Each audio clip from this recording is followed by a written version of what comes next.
So this right here is Mount Everest, this giant rock that I've spent around $150,000 to be able to climb it. I'm going out next week for the spring season.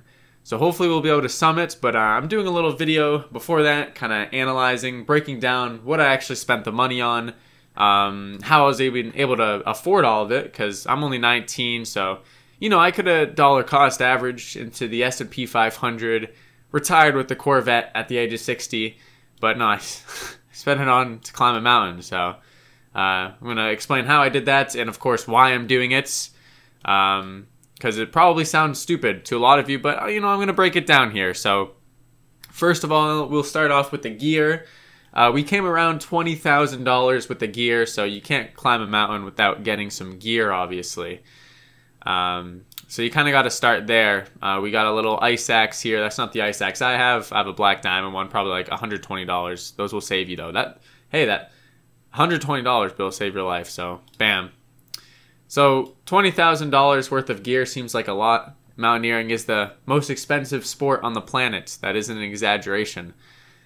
Basically, you got these down suits. So Everest is 8,000 meters. Of course, you're going to need a pretty hefty down suit. It's basically full of down feathers, which keeps you very insulated so you don't freeze to death up there. So this one, I would assume, this is what they generally look like. I have a different one from Himalaya, which was around $2,000. So for a giant jacket, you're spending around $2,000. That's probably the most expensive piece of gear I've bought in this entire time. The sleeping bags also come to a lot. Of course, the warmer you want to be, the more money you're going to have to spend, because the higher quality material, and it's going to be literally saving your life. So sleeping bag, I think that one, I have that same one. It's the Phantom. It's by Mountain Hardware. I forgot the exact name, but it's like $1,000, I believe. And these boots, these things are literally called the Olympus Mons, because it looks like you can go on Mars with them. Like, they're actual astronaut boots. I think they're $1.2 thousand. So just those collectively, we're at like $3.4 thousand. I guess it isn't anything in particular that cost a lot of money. It's kind of just like all this stuff accumulating from ice axes, crampons, so many different pieces of clothing. Like, you have so many different gloves, so many different pants, coats, all this different stuff. And then you got the small things like a Garmin or any of that stuff. So that brings you around $20,000. Stuff's going to last you forever. It's worth it. And you know what? If the world goes downhill from here, at least I have this stuff, right? At least I have that. All right, so we'll move over to this little guy right here, which is insurance. That's kind of boring. Who cares about insurance? I don't even really buy it anymore because, you know, if I don't even, it's not worth it for me. Even though it's safe, I don't even care. So basically, you can get your trips insured for travel insurance. Well, actually, I do get but the big thing is, of course, is the actual rescue insurance. So we got a little helicopter here. Basically, if you get stuck up on the big mountain here and you end up needing some rescuing from some helicopter, that's going to cost you a pretty hefty dollar. I don't know how much exactly, but I'm assuming thousands and thousands just to get rescued, because these people are coming out to save your life. So that's why they offer insurance. So for, you know, the 100 people that don't end up needing rescuing, they got one person, but they'll end up making money overall. So, you know, not too expensive. That's kind of the only piece of insurance I buy now, is to be rescued. I'm fine with losing $100,000 if for some reason I can't go to Everest, because, you know, I play a little risky like that. Don't do what I do. So yeah, that's insurance. We'll move up to now. That's only about like a few thousand. This is, by the way, that insurance is kind of just collectively what I've spent total. Again, this isn't Everest on its own, and we're going to go into that in a second. So all that gear, $20,000 of gear, is probably going to Everest. Insurance, I'm not sure how much I spent. It wasn't $3,000, but that goes over to this $35,000, which looks like it's also gear, but it's not. This little backpack represents the training and what I had to do leading up to Everest, because you can't just go drop, even though surprisingly some people do this, you can't just go drop $150,000, go climb Everest with no past experience and expect to be successful. So you got to do a little bit of acclimation climbs before, basically getting to high altitudes, getting that technical experience. And that's where this $35,000 comes into play.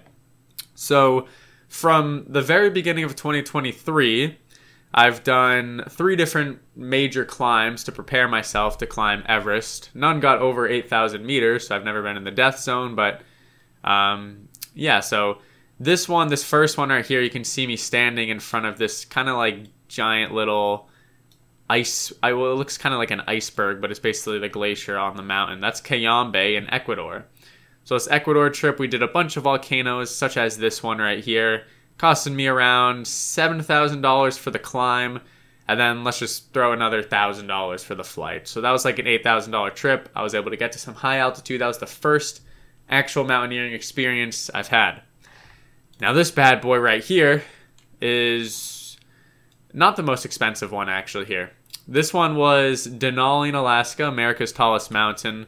Spent $12,500, I believe, is pretty standard for what they're charging. There's only a few different groups that'll actually bring you up Denali, because it's very commercialized, and that's why it's only $12,500.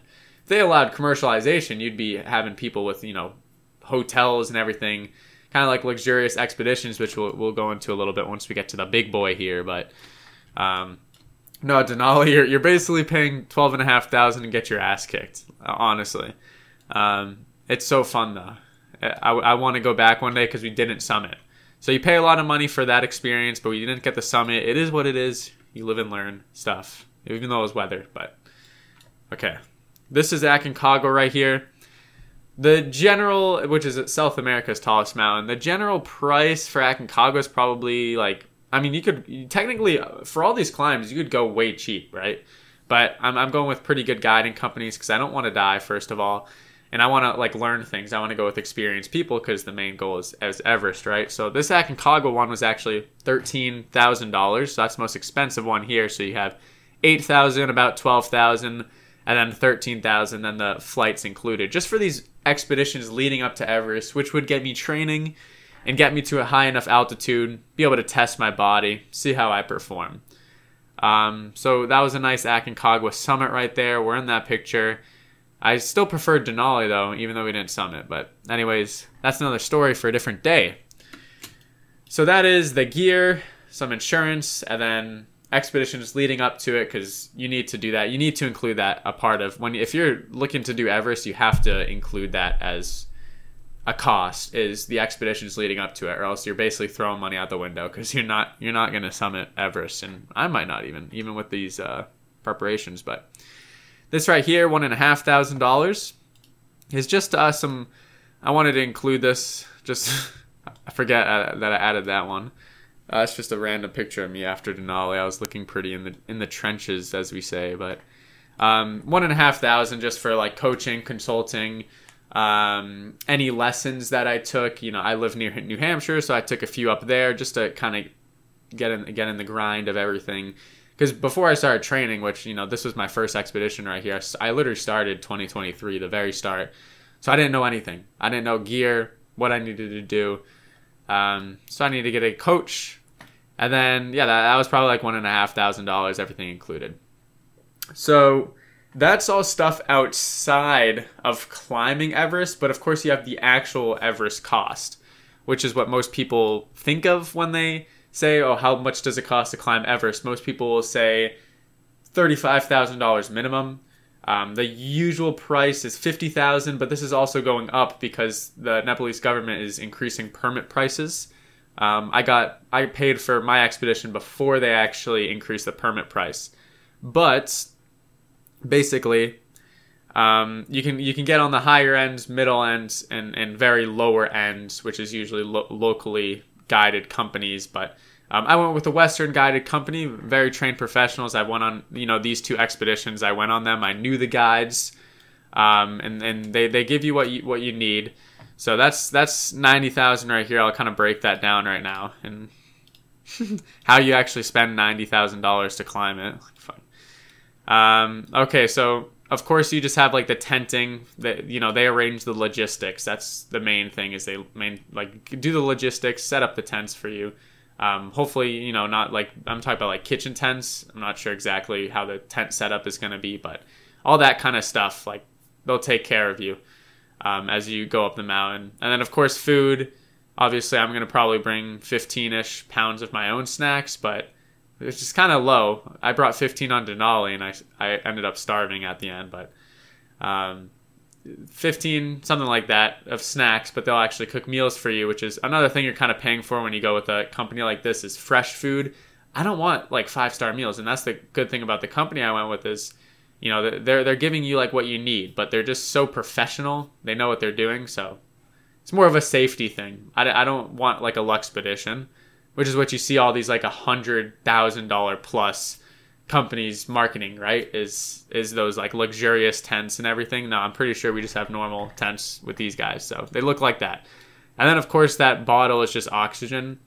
I'm not sure exactly how much that costs on its own, but so you have those small little things.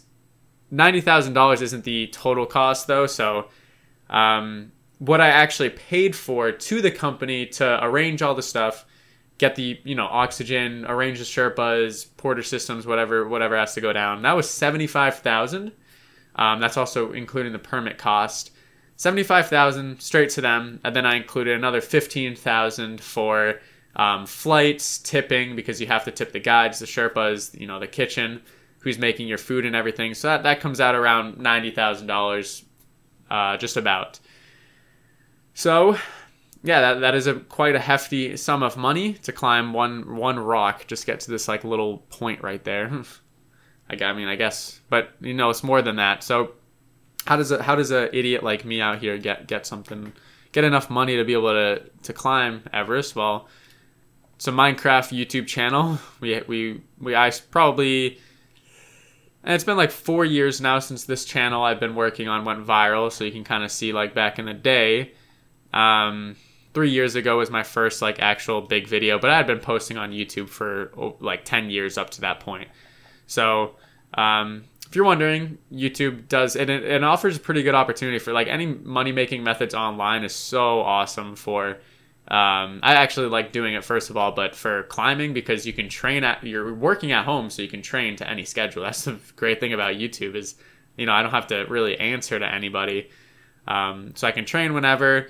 And it's given me the opportunity to be able to buy this. I'm not saying, you know, I don't have a Lamborghini or anything, but this is a significant portion of my revenue has gone to climbing, because I see worth it, which I'll go into in a second. But if you want to calculate cost of what YouTubers make, it depends on the niche. Gaming, which is this channel, Minecraft, is pretty low. But I mean, this channel has 334 million views, all on long form content. It's pretty easy to find. You basically just divide it by 1,000 and then times that number by what the RPM would be. You'd probably go find that online somewhere. But it's pretty low RPM for what the niche is. So, yeah, I definitely did not pay any taxes last year. Wait, I should not go into this, but I somehow wrote this all off. My CPA is upset with me, but it is a business expense, okay? Trust me. Probably should cut that out. I don't know. Anyways, so that's how I was able to afford it, and that's where all the money went to, kind of here. And of course, why would I spend the money on this instead of saving for my retirement, or maybe, you know, doing something better with it? Because yeah, I mean, it is, you know, there's a lot better things that you could do with $150,000. But to me, I just feel it, you know, in my heart. I want to do this, so I'm going to commit to it. Don't really got to explain myself or further elaborate to anybody. Maybe my future self will be kind of upset because we have less money, but hey, my heart wants it. I'm going to make it happen. I've changed as a person. I've progressed so much since I started this whole journey, so I'm committed. And that's the Everest cost breakdown, $150,000. Let me know if you got any questions. If this video, you know, if people want to know, I'll actually go like in depth on each individual thing I spent, like from gear, etc. But yeah. Anyways, thanks for watching.